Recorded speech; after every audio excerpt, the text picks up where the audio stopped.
السلام علیکم ورحمۃ اللہ وبرکاتہ۔ آپ سے مخاطب ہوں آپ کا مدرس معلم پروفیسر قاری عبدالمنان سیگم۔ الحمدللہ رب العالمین والعاقبۃ للمتقین والصلاة والسلام علی اشرف الانبیاء والمرسلین۔ اعوذ باللہ من الشیطان الرجیم، بسم اللہ الرحمن الرحیم۔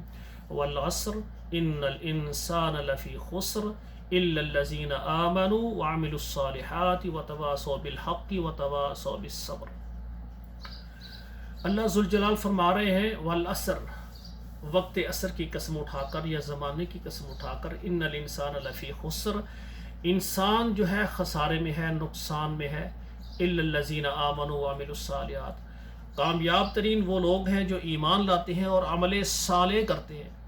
نیک اعمال کرنے والے اور اللہ پر مضبوط ایمان رکھنے والے لوگ کامیاب ہیں۔ تو میرے بھائیو، ہمارا جو ملک پاکستان ہے اس وقت یعنی لڑائی جھگڑا اور فساد کا گھر بن چکا ہے۔ محلے کے اندر، گلیوں کے اندر، شہروں کے اندر، قصبوں کے اندر، ضلعوں کے اندر، پورے ملک کے اندر افراتفری ہے، اور آپس میں مسلمان ہیں، سب مسلمان ہیں تو آپس میں لڑائی جھگڑا کر رہے ہیں۔ اب سیاسی حالات ہیں، تین پارٹیاں جو کہ آپ کے سامنے متعارف ہے ہمارے ملک میں، ان میں سے مسلم لیگ ہے، پیپلز پارٹی ہے، اور اسی طرح جو ہے پی ٹی آئی والے ہیں۔ اب دیکھیں، یہ سب جماعتیں ہیں یا ان کا لیڈر ہیں، ان کا تعلق ملک پاکستان سے ہے، ان کے پاس نیشنلٹی پاکستان کی ہے، پاکستان کی ان کی پیدائش ہے، پاکستان میں رہنے والے ہیں، اور پھر ان کو لیڈ کرنے والے، ٹھیک، ان کو چاہنے والے وہ بھی پاکستانی ہیں۔ اور یعنی دیکھیں، سیاست میں آ کر یہ نہیں کہ ہم اپنے دین کو بھول جائیں، دین اور سیاست یہ کوئی جدا الگ چیزیں نہیں ہیں۔ نبی علیہ الصلوۃ والسلام مکہ سے مدینہ گئے، آپ نے ریاست مدینہ بنائی، مدینہ منورہ کا قیام کیا، تو پھر کیا تھا؟ وہاں کے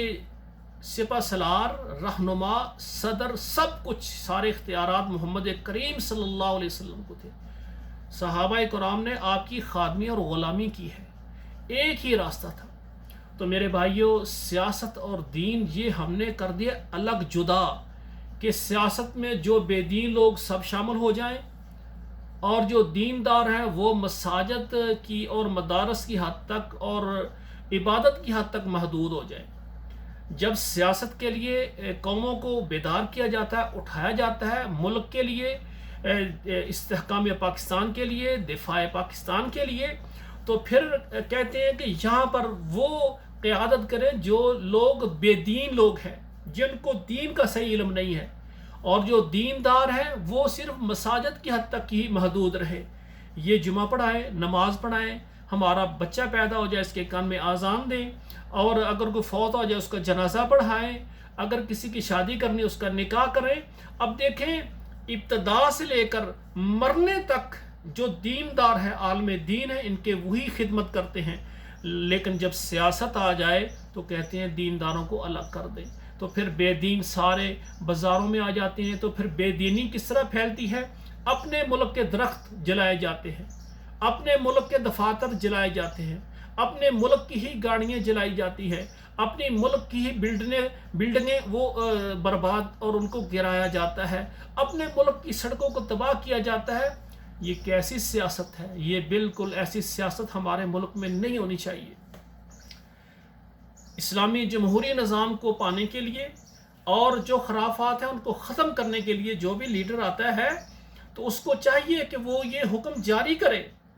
جو اس کو ماننے والے ہیں، جو اس کو آگے لانے والے ہیں، کہ راستوں میں کوئی گزرنے والا ٹرک، کوئی گزرنے والی بس، کوئی مسافر کو ایمبولینس، کوئی مسافر موٹر سائیکل پر جا رہا ہے، گاڑی پر جا رہا ہے، پیدل جا رہا ہے، اس کو بالکل نقصان نہ دیا جائے۔ آپ کے جلوس میں جو شرکت کرتا ہے ٹھیک، جو نہیں شرکت کرتا، اگر وہ کہیں شادی پر جا رہا ہے، کہیں فوتگی پر جا رہا ہے، کوئی اس کو کاروبار ہے وہ جا رہا ہے، تو آپ اس کی گاڑی کو تباہ کر دیں گے، یہ کتنا بڑا گناہ ہے۔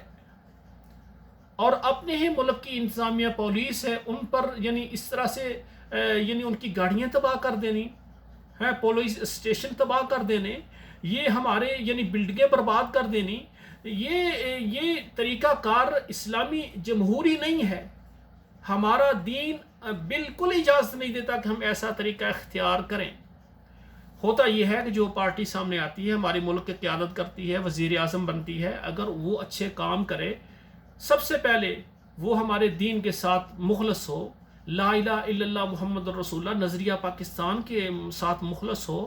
پھر غریب عوام ہے، جو امیر ہیں وہ تو ہر صورت میں، وہ جو اے سیوں میں رہتے ہیں ان کو تو کوئی فرق نہیں پڑتا، زیادہ اکثریت غریبوں کی ہے۔ غریبوں کو سب سے زیادہ ہوتا ہے کہ ان کو حقوق مساوی ملیں اور ان کی غربت کو ختم کرنے کے لیے مہنگائی کو کم کیا جائے، اور خصوصاً ہماری بیٹیاں، جو ہمارے بہن بھائی ہیں، جو غریب عوام ہیں، ان کو عزت دی جائے، ان کو رسپیکٹ ملے، ان کی قدر کی جائے۔ جو مالدار ہیں، جو طاقت والے ہیں، غریب بچیوں کے ساتھ گھروں میں جا کر ظلم کرتے ہیں، ان کو پوچھنے والا نہیں۔ غریب عوام جو ہے ان کی بیٹیوں کی عزتوں کو خراب کرتے ہیں، کوئی پوچھنے والا نہیں ہے۔ مہنگائی یہاں تک پہنچ جاتی ہے کہ غریب آدمی مجبور ہے کہ میں اپنے بچوں کا پیٹ کیسے پالوں۔ تو میرے بھائیوں، جب ایک ہمارا لیڈر سامنے آتا ہے، وہ 1 سال 2 سال، چاہے وہ 5 سال 6 سال اپنا عرصہ پورا کرتا ہے، اگر اس سے یہ کام نہیں ہوتے تو پھر آپ اس کا انتخاب چھوڑ دیں، آپ ایسے کا انتخاب کریں کہ جو کام کریں۔ تو موجودہ دور میں آپ جس کو چاہیں، آپ کا ضمیر ہے، آپ سمجھتے ہیں کہ دین کے لیے، ملک پاکستان کی سالمیت کے لیے، استحکام پاکستان کے لیے یہ لیڈر مناسب ہے، آپ اس کو ووٹ دیں، آپ اس کے لیے ووٹ مانگیں، اس کی آپ ہیلپ کریں۔ لیکن جو مخالف ہیں، جو اس کی ہیلپ نہیں کرنا چاہتے، جو دوسرے لیڈر کے پیچھے ہیں، ان کے ساتھ آپ بھی مسلمان ہیں، وہ بھی مسلمان ہیں۔ یہ نہیں کہ جو پی ٹی آئی کو لیڈ کر رہا ہے وہ مسلمان ہے، اور جو نون کو کر رہا ہے یا یہ پیپلز پارٹی کو کر رہا ہے وہ سارے غیر مسلمان ہو گئے۔ یہ اس کو کفر اور اسلام کا مسئلہ نہ بنائیں۔ اور اسی طرح جو نون لیگ کو سپورٹ کر رہے ہیں، وہ سمجھے کہ یہ پی ٹی آئی والے اور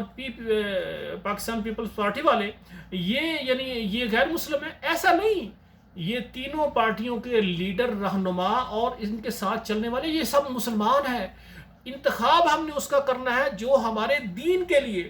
دین کے نفاذ کے لیے، اور میرے بھائیوں غریب عوام کے لیے اور ملک پاکستان کی سالمیت کے لیے میرے بھائی جو بہتر ہے اس کو ہم نے آگے لانا ہے۔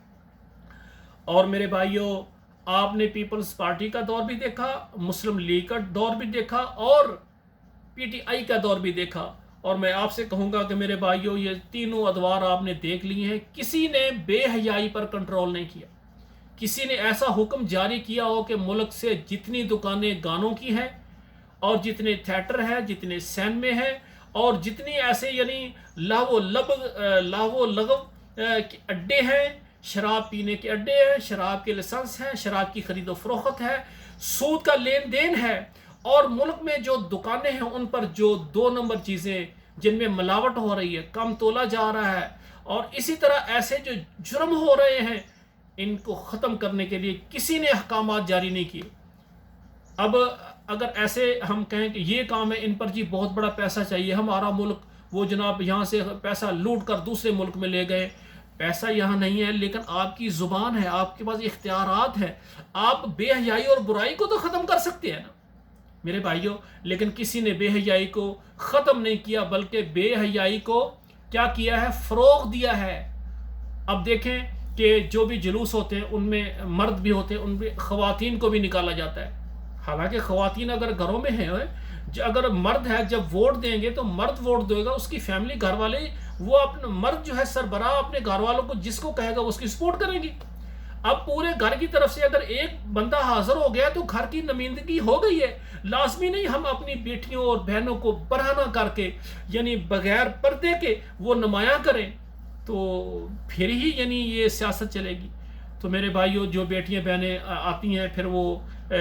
بے پرد ناچ گانا، بے حیائی وغیرہ، اور پھر ان کو دیکھنے والے جمع ہو جاتے ہیں، یہ طریقہ کار میرے بھائیوں اسلامی جمہوری نظام میں اور ہماری شریعت میں نہیں ہے۔ تو میرے بھائیوں ایسا طریقہ اختیار کریں، ہماری بیٹیاں بہنیں ہمارے لیے بہت باعزت ہے، ان کو گھر میں رکھیں، یہ ہماری مائیں، ہماری بیٹیاں، یہ ہماری عزت ہے، اللہ نے ان کو بہت مقام دیا، ان کا بڑا احترام ہے، یہ گھروں میں رہیں۔ اور جو مرد حضرات ہے جو بھی ہمارے ملک کی سالمیت کے لیے بہتر ہے ان کا انتخاب کر کے اس کی سپورٹ کریں، لیکن اپنے ملک کا بالکل نقصان نہ کریں، مسلمان بھائیوں کو نہ گالی دیں، نہ برا بلا کہیں، اور نہ مسلمان آپس میں لڑیں۔